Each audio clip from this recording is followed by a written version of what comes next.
La modernidad periférica ha sido entendida por algunos como cultura híbrida, dado el ambivalente discurso latinoamericano en su rechazo a la dominación europea, pero en la internalización de su misión civilizadora ha asumido la forma de un proceso de autocolonización que asume distintas formas en distintos contextos y periodos históricos.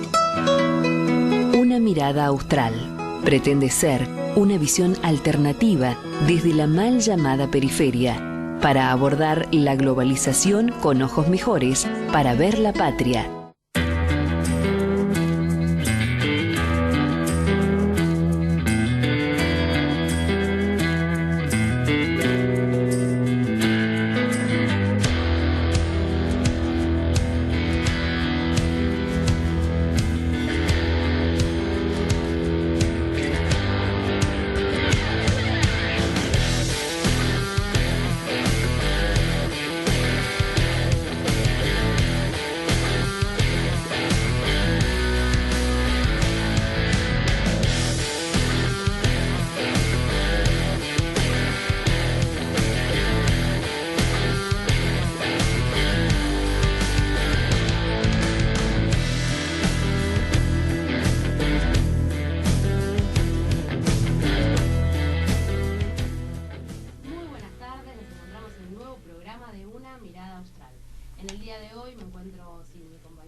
Se encuentra haciendo un control médico, está muy bien, la contamos a los oyentes para que no se preocupen, es solamente un control, así que bueno, el programa va a estar conducido por ahora hasta que él llegue por mí, quien les habla, Erika Blum.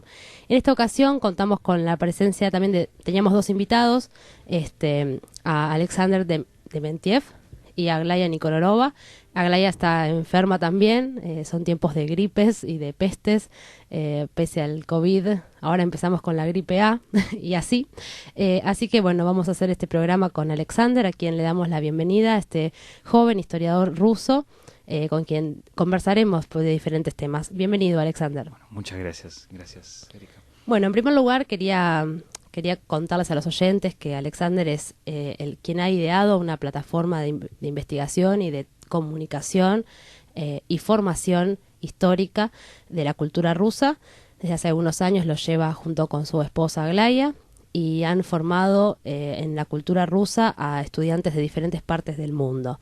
Quería que nos contaras, Alexander, un poco más sobre este proyecto y cómo viene en este momento, y sobre todo teniendo en cuenta que dadas las circunstancias de esta nueva guerra, que en realidad de nueva no tiene nada, otro tema que vamos a consultarte, que nos hagas un raconto histórico de estos acontecimientos que hoy para los ojos occidentales y sobre todo para los ojos sudamericanos, ¿no?, que son como una versión o una visión de lo que Occidente nos permite ver, como ha sido en cada uno de los acontecimientos de nuestra historia, desde que pertenecemos al sistema colonial norteamericano, cómo ha sido este transcurso de este conflicto bélico y sobre todo este cambio de visión, ¿no?, que han transmitido los medios de comunicación, que yo un poco lo decía, la historia de Rusia era una historia muy muy simpática a los ojos de Occidente, algo nuevo por descubrir, como de alguna forma también es la cultura oriental, ¿no? Bueno, nos interesa saber cómo viven, qué hacen, cómo ha sido la cultura de esos pueblos que desconocemos, y ahora pasa a ser el fantasma del comunismo que vuelve a instalarse en los medios de comunicación, sacando las peores anécdotas y banderas ya que estaban llenas de polvo, de que habían quedado en el olvido de aquellos acontecimientos de los años 40, 50 o posteriormente con la presencia del muro de Berlín, esta división imaginaria del mundo, y hoy vuelven a aparecer y quieren de alguna forma simular o comparar al actual presidente de Rusia, Vladimir Putin, lo quieren comparar con Joseph Stalin. Bueno, son varios temas. En primer lugar, mi primer pregunta y la pregunta de los oyentes que se han comunicado y han visto muy gustosos la participación de ustedes, pero en este caso tuya, real, aquí en el programa.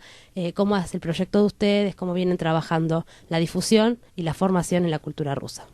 Gracias. Sí, hay muchas cosas para contestar, pero claro, vamos a empezar por el proyecto. Desde hace más de 2 años, nosotros con Aglaya fundamos el proyecto que se llama Rusia.studio, así se llama nuestro sitio. con un dominio tan lindo. Así que es una escuela online que nosotros éramos pioneros. Esto empezó antes de la pandemia y a nosotros nos costaba explicar a la gente qué significaba la educación en línea. Tomamos muchos cursos en Rusia y estudiamos esta parte de cómo enseñar en línea, cómo hacer la metodología. Creamos una plataforma increíble, la hispanizamos, tradujimos al español una de las mejores plataformas de educación en línea rusa y hacemos un curso. La idea fue muy clara. Lo que a Rusia les interesa a muchos en Latinoamérica y en el mundo hispanoparlante, si hablamos en un marco más amplio, pero siempre se queja que hay muy poca literatura, que se conoce muy poco, que que siempre había muy poco acceso a los datos de Rusia por la Guerra Fría. Lástima que la gente, es extraño y es notorio encima que la gente que se está quejando por lo que la Guerra Fría no les da el acceso, y pese a la Guerra Fría hay muy poca información acerca de Rusia, tienen menos de 30 años generalmente, o tienen 40 años, lo que significa para ellos que la gran parte de su vida, digamos toda su vida inconsciente, vivieron con la cortina de hierro, y después no hay nada, ningún obstáculo, pero como una excusa esto siempre es válido. Y vimos muchas cosas que hicimos. Nuestro gran producto por el cual estamos orgullosos, lo que hicimos es el curso básico integral, el curso durante el cual nosotros durante 3 meses podemos dar una información muy completa, la visión, un esqueleto, una estructura muy fuerte de los datos, de los conocimientos acerca de Rusia, que uno después nunca más se pierde en la bolsa de mitos que puede encontrar. Es una sistematización y construcción de un eje de información muy clara que le permite a un alumno ubicarse mucho mejor en la cantidad de datos que encuentra acerca de Rusia. Pero y el proyecto va muy bien. Nosotros ya tenemos más de 500 alumnos en alrededor de 12 países de Latinoamérica. Tenemos varios proyectos que llevamos a cabo en Costa Rica. Ahora con muchos de nuestros exalumnos estamos llevando a cabo varios proyectos ya particulares, lo que nos da mucho orgullo. En Costa Rica nosotros estamos trabajando sobre un manual de historia universal para los niños, que tuvimos varias reuniones con las autoridades de Costa Rica y vamos a recomendar después hacer todo lo posible para validar este manual para que sea recomendado por el Ministerio de Educación de Costa Rica para los niños. Ahí nosotros encuadramos la historia del universo, de la humanidad, no desde el punto de vista occidental, sino creamos una versión genuina para comprender qué tierra es, por qué hay que quererla. Si son chicos de esta tierra, oriundos de este país, tienen que tener orgullo a su patria y tienen que tener amor a su lugar, y no verlo desde el programa que se les enseña como un lugar periférico que no tiene mucho sentido y del cual lo mejor que te puede pasar es irse a los Estados Unidos. Esto es lo que queremos evitar, y historia primeramente es el amor al pasado de tu propia familia, de tu propio hogar, de tu propia ciudad, de tu propia patria, y por eso lo ponemos en el centro, y cada sociedad merece su propia interpretación de historia, y más que nada cuando se trata de niños. En esto tengo también una gran experiencia. ¿Y cómo ha sido tu formación? ¿Dónde has estudiado? ¿Cómo es estudiar historia en Rusia? Sí, es diferente. Yo nací en la Unión Soviética todavía, pero fui muy chico cuando la Unión Soviética se terminó, pero tuve que afrontar todas las consecuencias de la caída de la URSS. Entonces, los primeros años de mi vida fueron en un país con una identidad muy dudosa, que no se sabía qué enseñar en las escuelas, y había muchas cosas. Incluso cuando yo estuve en la universidad, estudié en la Universidad Estatal de San Petersburgo, en la Facultad de Historia, había varios tipos de profesores. Había grupos de profesores viejos que decían: no me importa qué tiempos están, vamos a leer todos Marx, Engels y Lenin, como que no creen pendejos que se van a librar de esto. Y había otros que eran muy occidentalistas, digamos, en su visión de los paradigmas que leían mucho Huntington y las cosas como de Fukuyama, y etcétera. Entonces, nosotros, y para mí fue una sorpresa, para mí fue justamente la consecuencia lógica de la caída del telón de acero, ¿no? de la cortina de hierro, porque esto llevó a la formación en las dos cosas. A mí me sorprendió mucho cuando llegué acá y vi que la gente acá no conoce toda la herencia soviética, de los académicos soviéticos, de los libros soviéticos. Entonces piensan, y esto también es una gran señal, porque refiriéndonos al tema de la Guerra Fría, volviendo como un símbolo, puedo decir que en la Unión Soviética, en los años 80, se soñaba que cuando se va a terminar la Guerra Fría de los Estados Unidos y la Unión Soviética iban a ser amigos, va a ser un intercambio de culturas. Y pensaban que nosotros vamos a escuchar mucha música estadounidense y ellos van a escuchar mucha música soviética. Y lo pensábamos así. Nosotros vamos a leer sus libros y ellos van a leer nuestros libros. Nosotros vamos a mirar sus películas y ellos también las nuestras. Y en realidad no pasó nada. Al Fue contrario, una es más, invasión. yo me formé en historia también. Jamás leímos a un historiador ruso. Lo único que, por supuesto, hay un contenido enorme del materialismo histórico, del materialismo dialéctico, y las versiones occidentales, en realidad, de esa teoría política e historiográfica. Y después algunas cosas de Lenin que uno que leías, pero pequeños textos escritos en historia contemporánea, pero nada más. Y cuando hace unos años se reforma el plan de estudios, no habían docentes que fueran capaces de dar la materia Asia o Oriente o China. No había. Ahora, hace algunos años, historiadores argentinos o de estas latitudes han empezado a interiorizarse en estos temas y a poder armar un programa medianamente completo de lo que era la historia de una parte del mundo que desconocemos por completo. Y es una pena, en realidad. Yo trataba siempre tenía, no es algo muy común, pero siempre tuve la oportunidad de elegir varios cursos dentro de mi programa de estudios y estudié, pero había muchos cursos obligatorios, entonces estudié, además de la historia de lo que se conoce como la historia de Rusia, la historia de Europa Occidental o de los Estados Unidos, había los cursos de historia de Etiopía, de Afganistán, de Turquía, de Irán, de China y de los países eslavos y balcánicos. Teníamos un curso de historia de los países eslavos y balcánicos. América Latina no lo veían.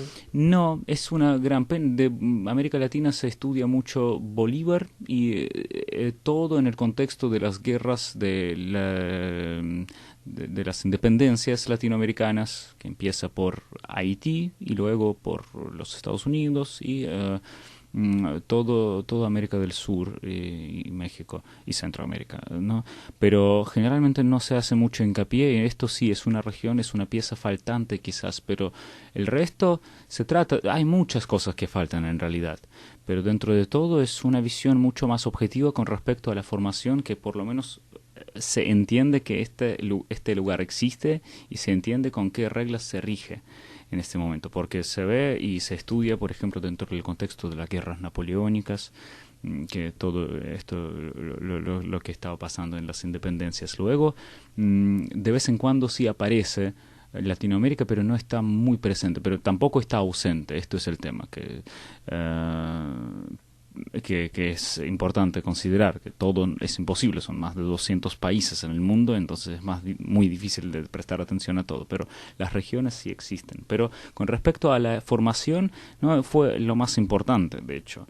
Son narraciones y son formaciones, pero lo más importante, y más que nada en la Academia Sanpetersburguesa, es que se presta atención a las fuentes y se estudia primeramente, porque en historia se puede decir lo que uno quiere. Lo más importante es confirmarlo, en qué fuentes se basa y la investigación de las fuentes. Yo estudié en la cátedra de la investigación de las fuentes. Nosotros analizábamos el color de la tinta, la oxidación, la composición química de la tinta, la composición del papel. Y nosotros, al ver el papel y al tocar el papel, hasta en los exámenes teníamos que definir de qué periodo era el papel. Todas estas tecnologías están utilizándose en los museos para atribuir los objetos. En el mercado de antigüedades pero más que nada para sacar la información, para la ciencia teórica. Entonces, para nosotros historia es ciencia. Tuvimos máquinas que podían hacer las análisis técnicas de varias piezas y podían averiguar la autenticidad de todo, incluso de los textos. El gran problema del avance de las ciencias sociales en estas latitudes ha sido justamente eso, que abandonamos el conocimiento integral, se abandonó la metodología de la historia y pasamos al plano de la opinión y la ideologización de absolutamente todas las cosas. Entonces, el avance de las ciencias sociales ha hecho que de una carrera integral tengas 4, 5, entonces si vos querés saber la datación tenés que hacer museología o arqueología, o antropología. Entonces la historia ha abandonado esos ámbitos que en realidad son los elementos fundantes de su disciplina, digamos, porque es imposible, uno no puede no trabajar con fuentes cuando trabaja ciertos periodos de la historia. Claro, porque si no tenemos pura fantasía. Claro, en realidad tenemos disputas ideológicas y de opinión que en realidad lo que hacen es repercutir en la construcción de la opinión de la actualidad. Solamente alimentar, buscar elementos en el pasado para alimentar posiciones de carácter político, que eso es lamentablemente lo que hoy prima en nuestro sistema académico. Pero me parece que en esto hay una tendencia que es un síntoma muy común de la sociedad. Si comparamos esto con criminología, porque las fuentes y el estudio de las fuentes es como búsqueda de las huellas dáctiles, búsqueda, el rastreo de todas las llamadas, la crítica de todos los testimonios de los testigos del crimen, y después el proceso, el litigio largo para hacer la condena. Todo el proceso de criminología como si hubiese sido reemplazado por el instituto de escraches y las decisiones rápidas, espontáneas, por las opiniones. Me parece que es culpable, pero sin ninguna investigación, la gente lo dice y la gente lo cree. Lo mismo podemos ver en el proceso de la historia y la conversión de la ciencia e historia en un conjunto de clichés y escraches acerca del pasado con el fin no de investigarlo, sino condenar a algunos personajes para resolver las cuestiones momentáneas políticas en la actualidad. Es el gran problema que hoy tenemos desde la historia. ¿Cómo llegaste a la Argentina? Yo llegué hace más de 10 años, en el año 2011, justamente antes de las elecciones, un mes antes de las elecciones, y vi todo en la movilización política. No, después de haber terminado la universidad, quería conocer más una región. Me parecía en ese entonces, no me gustaba la Europa occidental ni los Estados Unidos, porque había estado ahí, conocía cómo es, y a mí me parecía que lo más interesante es estar en una sociedad que es por crecer, porque a mí me parecían que estas sociedades de Europa Occidental y los Estados Unidos estaban en cierta decadencia. Quería estar en una sociedad joven para conocerla y para ver sus mecanismos. Y para mí me parecía que cierta perspectiva tenía hacia el sudeste en ese entonces y Latinoamérica. En este momento Latinoamérica parecía un monstruo que iba a crecer y que iba a ser algo muy grande. Desde ahí se veía así, algo con mucha pasión, con mucha energía, que políticamente y socialmente iba a crecer y obviamente que iba a ser uno de los actores muy importantes en el mundo. A mí me gustaría conocer esto en el momento cuando se estaba haciendo. Claro, ser protagonista de ese proceso histórico. Sí, todo lo miraba desde el punto de vista histórico. A mí me parecía que para ser un buen historiador uno tiene que recolectar bastante experiencia. Luego acá yo trabajé en la Casa de Rusia, es el organismo de la embajada, y luego ingresé a la Universidad de Buenos Aires para investigar, hacer el doctorado y investigar la inmigración rusa aquí, porque encontré muchas fuentes muy interesantes y tuve la suerte de que pude ingresar a estas sociedades. Todavía me crucé con muchas que ya no están, pero muchos compatriotas que ya fallecieron y que tenían en ese entonces 90 años o algo así, que llegaron en los años 40 o antes, y pude conversar con ellos, pude entrar a sus casas, ver sus bibliotecas, y colecté muchísimas fuentes muy interesantes y los testimonios y varios diarios, todo que me abrió un carril muy interesante para las investigaciones. Pero además de esto nunca dejaba de enseñar la historia rusa y comunicarme con la sociedad no únicamente argentina, sino latinoamericana. ¿Cómo te también. recibió la Universidad de Buenos Aires y la sociedad en general? No, sí, me pareció muy interesante. Igual me parece, hay ciertas particularidades que uno tiene que comprender porque no, obvio que en cada sociedad hay otras condiciones en las cuales existe el diálogo. Aquí, obvio que me costó comprender qué es el peronismo y de hecho tuve varias investigaciones. Soy columnista en un diario ruso que les escribí qué tiene que ver la nostalgia por Stalin con el peronismo. Sí, había escrito varios textos para los rusos justamente que fueron bien recibidos de ahí. Sí, es interesante de ver, es interesante de llevar a cabo el pensamiento. Hasta me invitaban, yo enseñé durante varios cuatrimestres en la cátedra de Horacio González cuando estaba vivo todavía, sí, y con él nosotros dábamos algunas clases.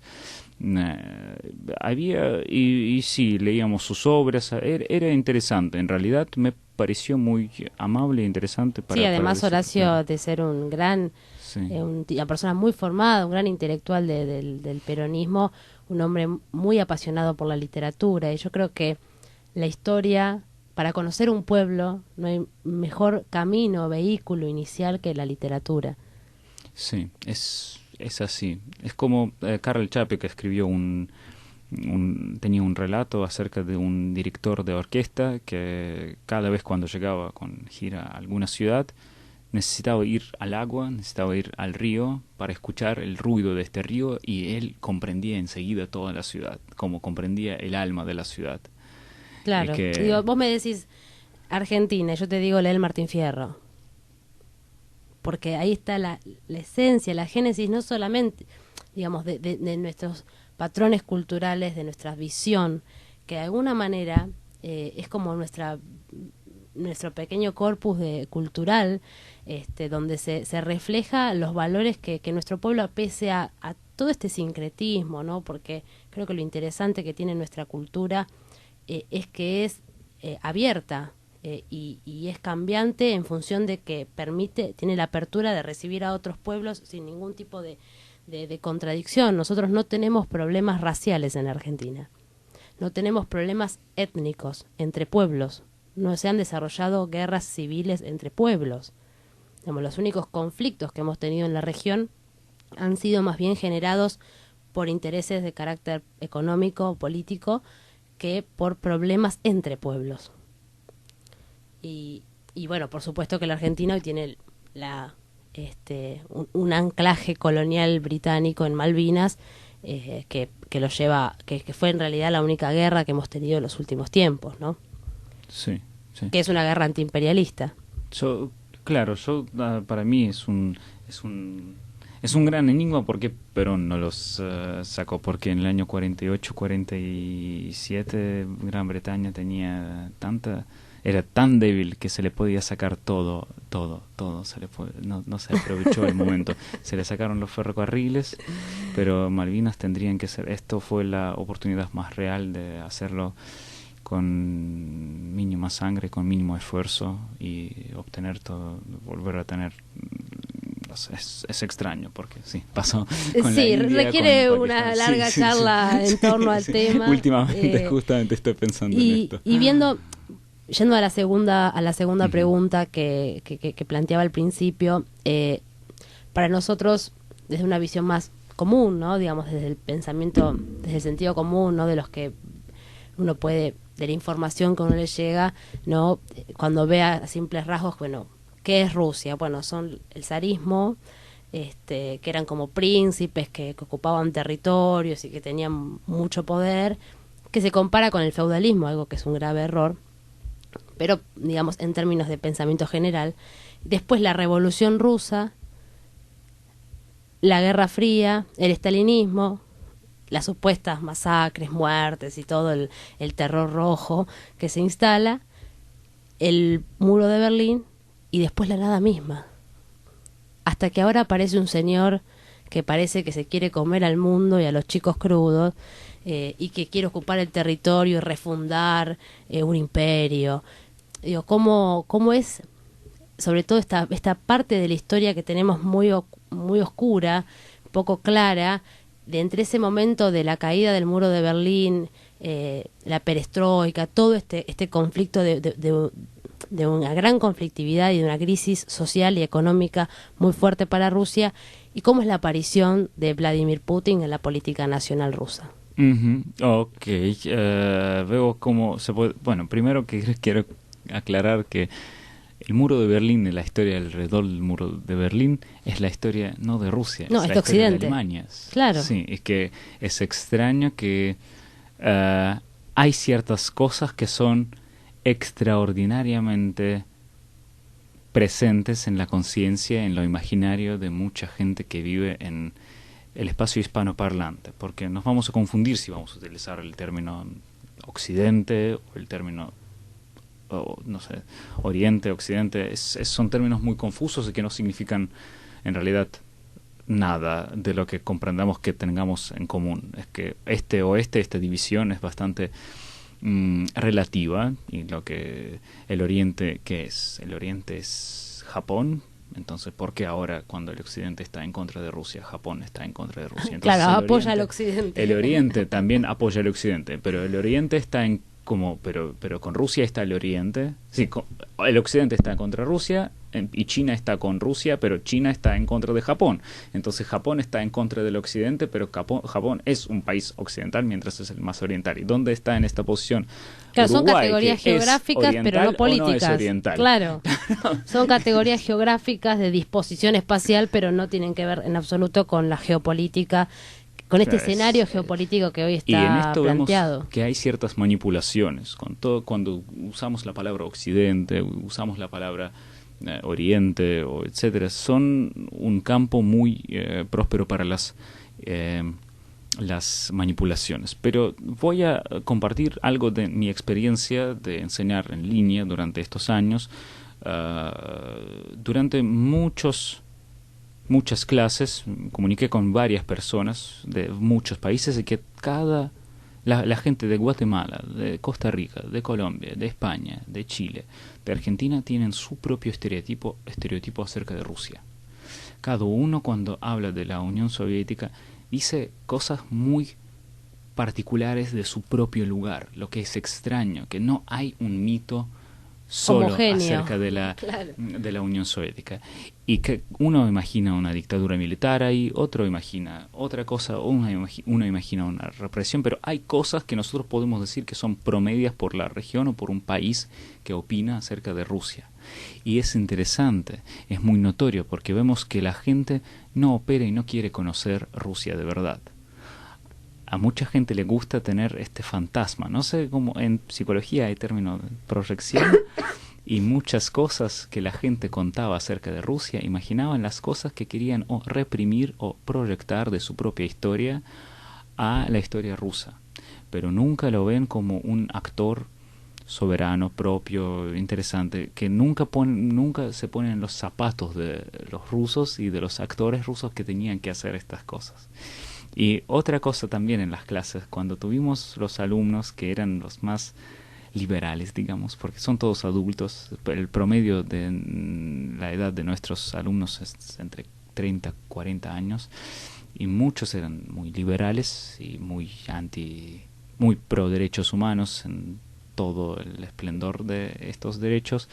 En el momento cuando nosotros estudiábamos los años 20 y les daba las tareas muy provocativas, ellos tomaban las decisiones, y como les explicaba la situación en la cual estaba Stalin, por ejemplo, ellos estaban en esta situación y tomaban las decisiones y me escribían qué hacía falta hacer, como así, les explicaba tal cosa, como estudiábamos todos juntos, veíamos qué tal estaba la economía, qué tal estaba el entorno. Las condiciones objetivas de la situación. Sí, y entonces qué cuadro veía Stalin, qué decisiones tenían que tomar, como ustedes, ¿qué tomarían? Y mucha gente tomaba las decisiones que en un paso les explicaba que esto llevaría a más víctimas, más represiones que hizo Stalin. Entonces que Stalin aparece como alguien que entre las cosas que estaban muy mal, eligió el camino más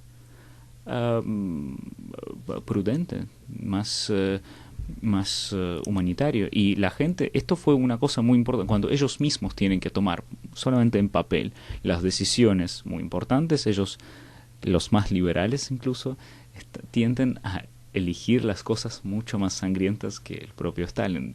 Pues, según sus ojos era un demonio, pero después algunos cambiaron su opinión. Lo mismo con Iván el Terrible, porque los demonios en la historia no existen, en la realidad tampoco existen los demonios tan así. Los hijos del infierno nunca gobiernan. Si hay alguien en el poder, entonces hay grupos sociales que le otorgan este derecho, que lo apoyan y que cumplen sus órdenes.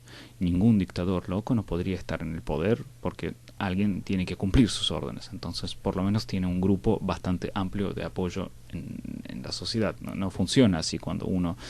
Es que el cimiento del poder justamente es la credibilidad. Uh-huh. Cuando un representante no es creíble, haga lo que haga, el pueblo no lo va a apoyar. En cambio, cuando lo que está planteando se basa en la voluntad, aunque sea relativa, de una gran mayoría, evidentemente tiene ese apoyo.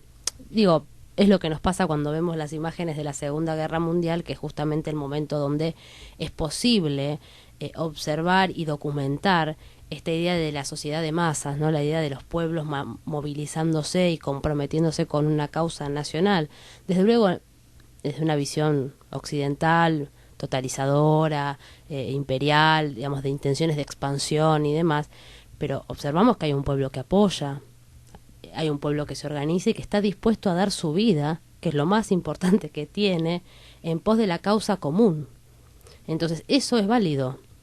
El resultado después, bueno, puede ser endemoniable, o incluso para nosotros, los sudamericanos, nos parece hasta exagerado porque nuestras formas de construir modelos de igualdad han sido distintos, ¿no? Digo, el registro que nosotros tenemos, sobre todo en la Argentina, que es el registro del peronismo, se ha hecho más bien en paz y con muchísima planificación del Estado, pero de alguna manera porque Perón fue capaz de conocer anteriormente el resultado de esos procesos. Porque Perón, antes de llegar a estar en la Argentina y asumir e ingresar al poder en el año 43 con la revolución del 4 de junio, recorre Europa y ve la devastación, cómo queda Europa después de la Segunda Guerra Mundial. Sin embargo, cuando desarrolla los planes quinquenales, lo toma del modelo soviético, esta idea de la planificación estratégica de la economía, de la política y de la cultura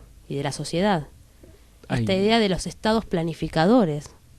En Rusia hay gente que dice que hay muchas críticas acerca de la planificación, que la planificación fue muy lenta y todo, pero hay gente que hoy en día dice que recién ahora llegamos a las tecnologías de computación que nos permiten planificar con mucha precisión todo esto.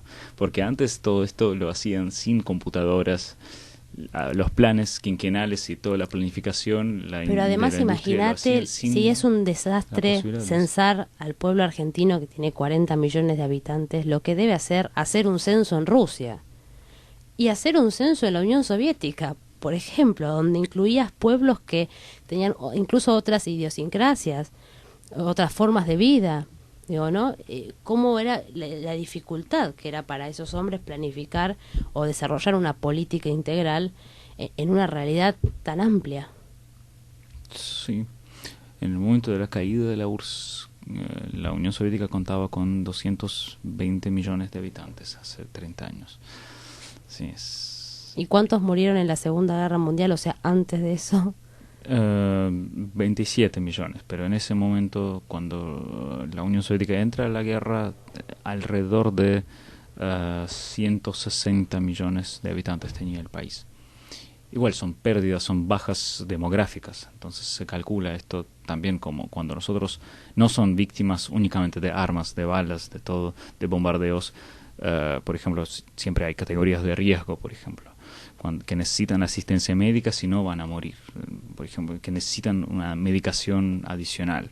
Y cuando empieza la guerra, por ejemplo, se cortan ciertas cadenas de suministro y entonces las personas que en los tiempos de paz no mueren gracias a la guerra, pero no son víctimas directas de guerra. O el caso que comentabas la otra vez de los chicos que quedan huérfanos.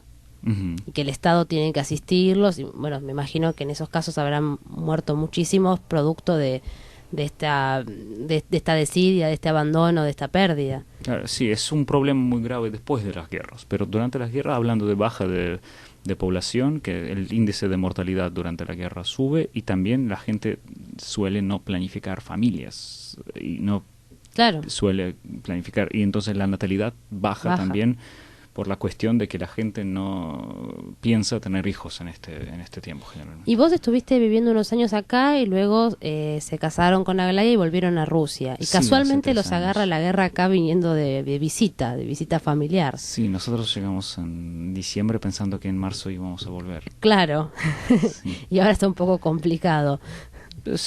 Vamos a ver, porque es complicado más que nada. No hay ninguna guerra, digamos. Nosotros conocemos que la región donde pasa es bastante alejada de todo, pero lo que pasa es que nosotros nos sentimos fuera de Rusia en un ámbito muy hostil. Esto es el tema. Claro, era lo que iba a ir con el tema de la rusofobia, ¿no? Que hoy se está viviendo. Vos vas a un aeropuerto, decís que sos ruso y me imagino que te apartan, te revisan, te hacen 50 millones de preguntas. Siempre nos trataban mal, pero ahora tienen como un permiso, tienen como una luz verde para hacerlo. Y los ucranianos también, los poderes ucranianos, incluso yo cuando tenía 18 años y cruzaba la frontera con Ucrania, los funcionarios ucranianos siempre trataban de aprovechar y de demostrar que son tipo poderosos y que ustedes rusos van a sufrir pero digamos que esta tensión ha sido permanente entre estos dos pueblos que a su vez son tan iguales.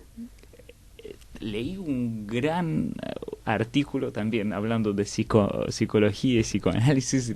Hay una gran obra, un concepto que Freud llamaba el narcisismo de diferencias chicas, algo así. ¿Por qué los vecinos se odian entre sí? Generalmente cuando nosotros vamos a ver los conflictos y la tensión entre varios pueblos, los pueblos más parecidos se odian porque no pueden ver en el vecino reconocer que el vecino es tan parecido a él, y entonces por eso pasa el odio. Con Ucrania pasa algo así. Ucrania no puede tolerar que es demasiado parecida a Rusia, y la única diferencia de Ucrania es que no es Rusia. Es lo único que te van a decir, que no somos rusos. ¿Y quiénes son? No, lo primero que no somos rusos, no como ellos, somos mejores. Ok, ¿en qué consiste? Como que son iguales, para mí son. Y ahora van a enfrentarse con esto, obvio, en varios países donde estén ellos, van a encontrarse con esta visión también, porque en realidad son iguales a los rusos. Es que a mí me viene un ucraniano, me habla dos cosas y para mí es ruso, no encuentro la diferencia. Nosotros mismos tampoco, si alguien no dice que es de Ucrania y es ucraniano, sí, esto ya vemos que sí, ok, esto ya es extraño, entonces ya no es ruso, porque los rusos no te van a decir, porque no hay que marcarlo siempre, no voy a decir que yo y en este momento están cerradas las fronteras, ustedes no pueden manejar su moneda, digamos, no pueden estar dentro del sistema financiero occidental, las tarjetas de crédito, el cambio de monedas y todo es muy complejo. Con el cambio pasó algo extraordinario. Primero, no es que no estamos, las fronteras no están cerradas, todo está abierto, no hay ningún bloqueo. Lo que pasa es que por los países de Europa Occidental no se puede volar. Ellos cerraron el espacio y sus compañías no vuelan a Rusia, tipo KLM, Air France, British Airways, todos, Alitalia, Iberia, Lufthansa, todo lo que conocemos como las compañías pero no dejemos de ser eurocentristas. Europa no es el único lugar que existe en el mundo. Existen las compañías aéreas como Turkish Airlines, Emirates, Qatar, y hay muchos más. Entonces claramente que cuando Europa se cierra, ok, como vamos a estar sin Europa, pero ¿qué nos importa? Que hay mucho mundo. De hecho, a Rusia lo apoyan los países donde vive más de la mitad de la población de la humanidad. Y con Rusia es como más de la mitad de la superficie del territorio de la Tierra. Entonces, ¿de qué todo el mundo está en contra de Rusia estamos hablando? Es bastante extraño. Bueno, se vio en la votación de la ONU. Sí, sí, lamentablemente incluso algunos... Es todo extraño. ¿Cómo pueden votar en la ONU en contra de Rusia si la ONU es la creación rusa? Es como rarísimo. Como Claro. nosotros mismos la creamos, entonces como que nos van a excluir, que es un chiste, que vamos a crear otra ONU. Entonces no, que es una tontería. Y todo el conflicto con la moneda extranjera igual, al principio todo empezó, claro, rublo disparó mucho como para abajo y por ejemplo el dólar costaba antes de la operación militar, se llamaba, costaba, un dólar costaba 74 creo rublos. En 2 semanas ya costaba 138 rublos. Entonces casi doble subió el dólar con respecto al rublo y otras monedas extranjeras. Pero después Putin implementó una cosa que, Fue magistral. sí, sí, sí. Genio. Si quieren comprar gas ruso, y de gas ruso dependen las industrias, los hogares de muchos países europeos, incluso en Hungría, en muchos países balcánicos, al 100%. En general la Unión Europea depende, 40% de la Unión Europea depende del gas ruso, y este 40% se debe a lo que Portugal, por ejemplo, no depende, otros países no dependen, pero algunos países dependen al 100% de los suministros de gas, los que no tienen puertos, los que no... Y ahí todos salieron a comprar rublos. Sí, tienen que comprar únicamente por rublos comprados en la Bolsa de Valores de Moscú. Y es según el cambio. Y el cambio volvió a ser igual. Entonces, incluso más bajo. Y ahora, sí, el dólar vale mucho menos de 75 rublos, algo así. Volvió a ser igual.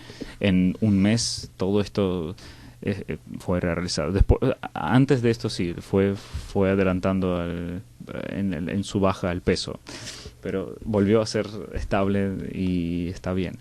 Lo que pasa que a nosotros nos complicó la vida el castigo que los países de los Estados Unidos y sus aliados hicieron, es que la compañía Visa y Mastercard dejaron de trabajar con Rusia y todas nuestras tarjetas el 10 de marzo se volvieron polvo. Caducaron. Claro, pero los rusos conocían esto y desde hace...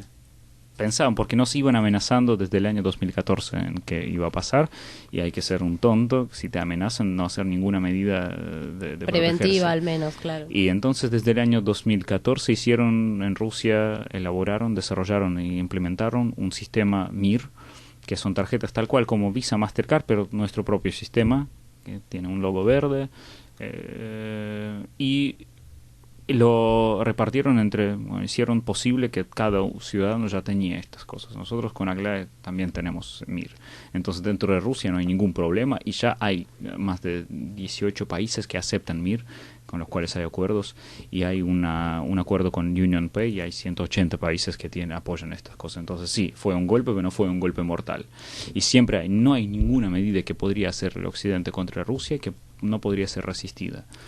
¿Cómo observas la sociedad actual rusa? ¿Hay una occidentalización o un gusto, una atracción por esa propuesta cultural del Occidente? Ok, vamos a empezar. También voy a hacer las preguntas. ¿Qué es occidental? ¿En qué consiste 3 características que podrían ser muy occidentales? Y en un lugar, uno dice, cuando piensa en la cultura, en esos elementos culturales. Por ejemplo, uno puede decir, bueno, yo estoy en contra de la cultura norteamericana, pero usamos jeans. Sí, pero sí. Hay cosas que son moda y hay cosas que son cultura. Estoy en contra de la cultura norteamericana, pero la comida chatarra me encanta. O escucho música en inglés, me encantan los Beatles. Digo, son elementos de la cultura que no propiamente significan que uno adhiera y tenga las banderas norteamericanas y diga, me encanta el imperialismo, qué bien que hacen los yanquis todas las cosas que hacen, digamos, tampoco eso, pero digamos, de alguna forma el modelo occidental, sobre todo el que hoy impera, que es el norteamericano, ¿no? Porque nadie anda por la vida, lamentablemente, escuchando ópera italiana. No es algo popular.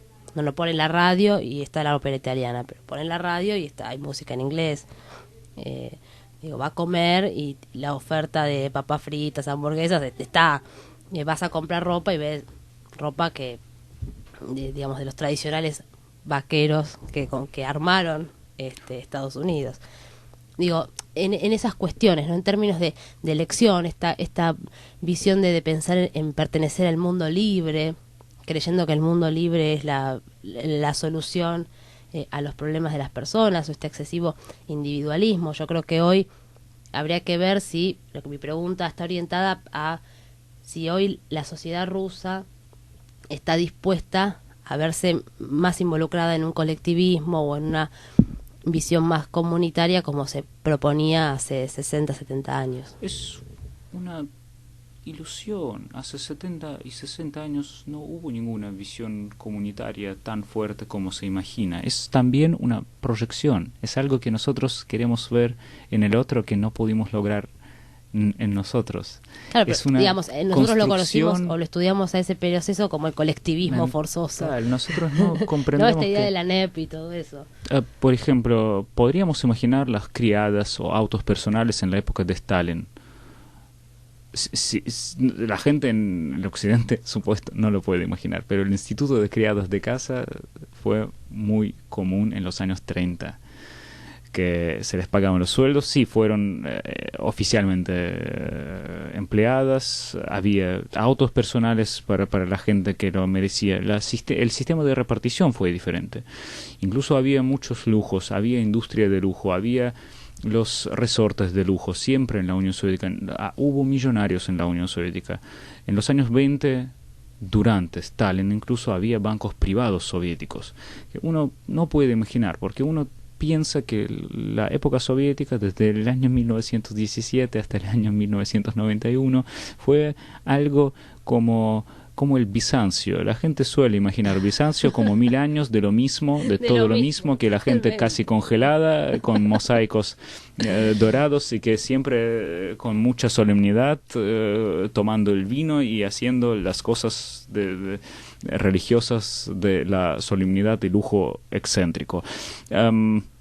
Lo mismo se piensa sobre la Unión Soviética, que la gente andaba todos vestidos igual, del uniforme casi militar, que andaban marchando por las calles con la luz oscura, que siempre había el estado de guerra casi, y comían el último pedazo de pan con toda la familia, escuchando el discurso del líder de la nación por la noche, por la radio. Es más o menos así como nosotros imaginamos. En realidad la gente disfrutaba bastante la vida, y había varios periodos, y los años 20 sí fueron muy como los años 20 locos en todo el mundo. En todo el mundo. Había los casinos, había los jazz club, jazz bands, había de todo, moda también había, la frontera nunca estaba cerrada, los países nunca son aislados. Si nosotros podemos imaginar una sociedad totalmente aislada, esto habla mal de nosotros y de nuestra sociedad.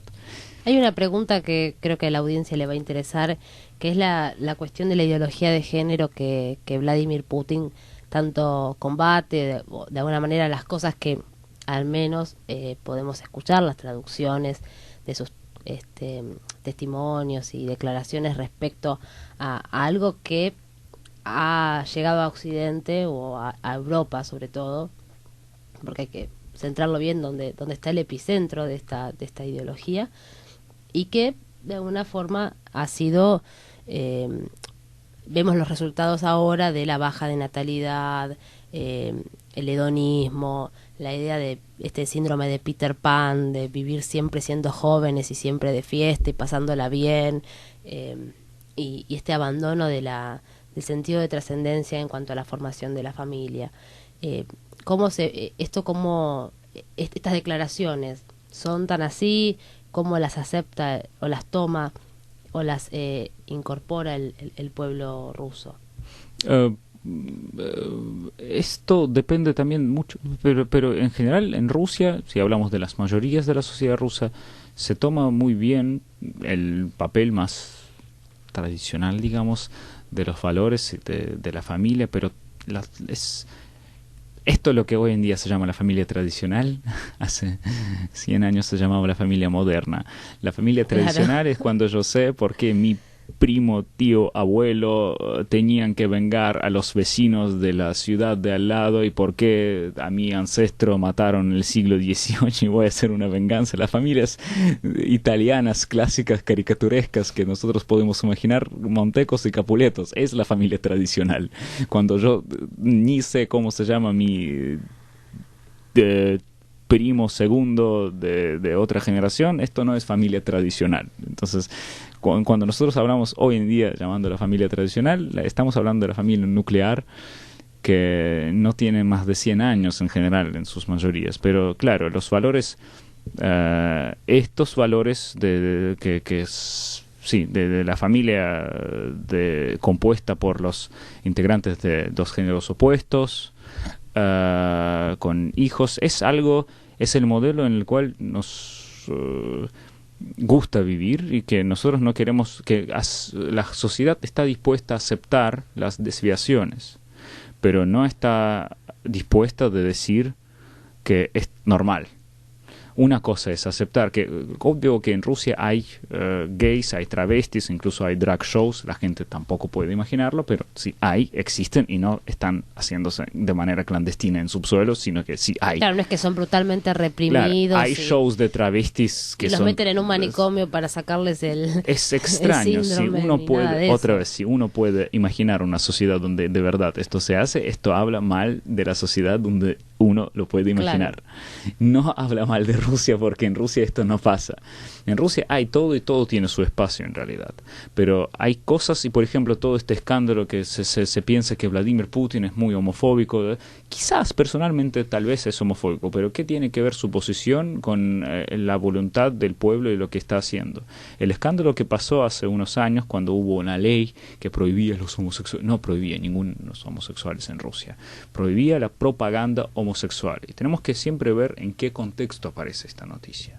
Apareció cuando los libros editados por las fundaciones de Soros y de otros muchachos de la sociedad abierta y contra sus enemigos, editaron y publicaron muchos libros para niños de edad muy joven, muy pequeña, para los jardines de infantes, donde se dice que dos papás están bien, dos mamás también está bien, hay familias donde todas estas cosas se explican a los niños de edad muy acá es lo que se explica. Chiquita. Sí, sí. Ok, muchos padres al verlo en los jardines de infantes volvieron indignados y en este momento recién aparecía en los grupos de WhatsApp, pero en ese momento todavía se utilizaban los diputados municipales para recibir las quejas. Y un diputado municipal que era Milonov, del barrio donde los padres indignados tenían una suma crítica, ellos llegaron a este diputado y dijeron como no podemos tolerar y queremos que echen estos manuales de nuestros jardines de infantes. No queremos aceptar esto. Este diputado hizo una carrera brillante únicamente defendiendo los intereses de sus electores, ¿no? Y él llegó a ser un diputado municipal tipo comunero, llegó a ser un diputado de la ciudad de San Petersburgo y luego diputado nacional y obtuvo la fama nacional llevando el proyecto de ley que hay que prohibir la propaganda homosexual entre los menores de edad. Digamos que contaba con un profundo apoyo de su comunidad. Obvio, y esto llevó a ser, porque en Rusia para hacer una ley, la ley tiene que estar elaborada y desarrollada por el Parlamento, por la Cámara Baja, y luego tiene que estar aceptado por la Cámara Alta, y después de estas cosas tiene que ser firmada por el presidente. Al pasar todas estas instituciones, y nosotros vimos todo esto pasaba mes a mes, tomando más y más como una avalancha, ¿no? Claro, en los medios fuerza. Nosotros veíamos cómo resonaba con los dolores de otros padres de otras regiones y por eso volvió a ser una ley nacional, pero no prohibía a los homosexuales, pero era únicamente para limitar el acceso de los libros de algunas fundaciones extrañas.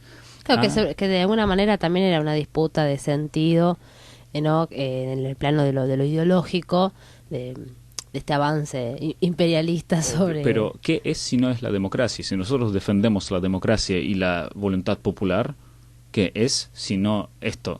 Esto no fue como a Putin se le ocurrió, como no, voy a prohibir hoy esto. Claro. Pero en el occidente se imagina esto, pero en realidad esto fue un proceso muy largo que vimos, que se hizo muy breve en un par de años, pero fue un proceso, fue indignación, fueron manifestaciones, había mucha gente es el resultante indignada. En realidad de la voluntad de los padres Claro, rusos. entonces, si están quejando que en Rusia no hay democracia, acá la tienen. El pueblo quiere así. Y como, Claro, entonces, nos quedan 1 minuto 20, ok, pero quiero que me vamos. digas cómo ves el tema de la guerra, qué perspectivas tiene brevemente, cómo se está, cuál sería el resultado posible en el estado actual del conflicto bélico. Es algo que debería haberse sido terminado hace 30 años y, como dijo un periodista ruso de manera muy puntual, que es la guerra civil de la Unión Soviética lo que está pasando. No es ningún ataque a ningún país soberano, es una cosa que dura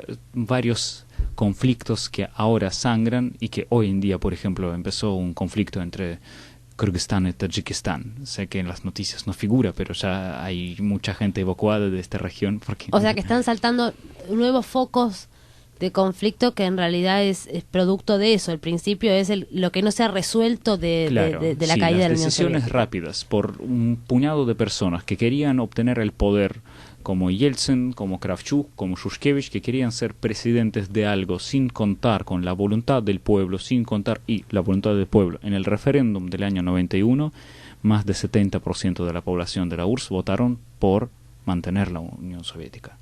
La disolvieron sin contar con la opinión del pueblo. La disolvieron voluntariamente 3 personas que son criminales. Y algunos de ellos están todavía vivos y merecen un tribunal y un juicio. Hicieron esto únicamente para obtener en el momento el poder, sin contar con todos los lazos económicos, culturales, familiares que tenían, y cortaron una materia viva que fue desangrada, toda esta tierra que fue empobrecida, y ahora cuando se está recuperando estos conflictos tenían que volver a pasar. Entonces no es ningún tema de los países vecinos, de ningún expansionismo, son los problemas no resueltos hace 30 años. Y tenemos que, no pudimos asumir la responsabilidad como la sociedad hace 30 años hacerlo, lo tenemos que hacer ahora. Y lamentablemente es doloroso, pero cuando los demás se meten, esto no es su guerra. Y en realidad para mí me parece que para Argentina es un gran momento para repensar sus valores con respecto a la geopolítica, dejar de ver Europa en el medio y van a despreocuparse de esto y ocuparse de sus intereses regionales. Esto es un gran impulso, me parece. Bueno, brillante. Muchísimas gracias, Alexander, por participar del programa y bueno, seguimos al habla. Bueno, muchas gracias a todos y nos estamos escuchando y viendo el próximo martes de 18 a 19 horas por la RZ. Buenas tardes.